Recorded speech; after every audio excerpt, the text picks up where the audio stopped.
A Basilea no és difícil trobar detalls interessants. Mentre es passeja per la ciutat, anireu descobrint coses com aquest piano que toca al mig d'un carrer ple de gent i bicicletes i tramvies.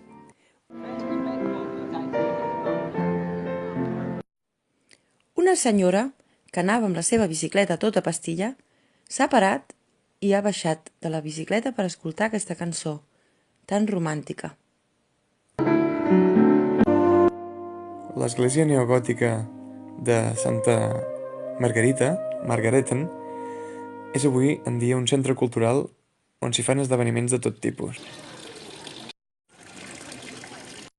Basilea té més de 180 fonts i té moltes placetes i carrerons que s'amaguen entremig del casc antic.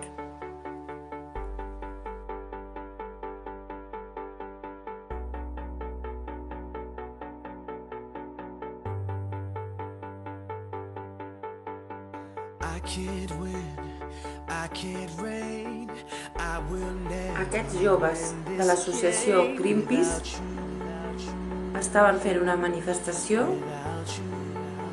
que deia "Deixeu de talar els arbres". I will never be the same without you.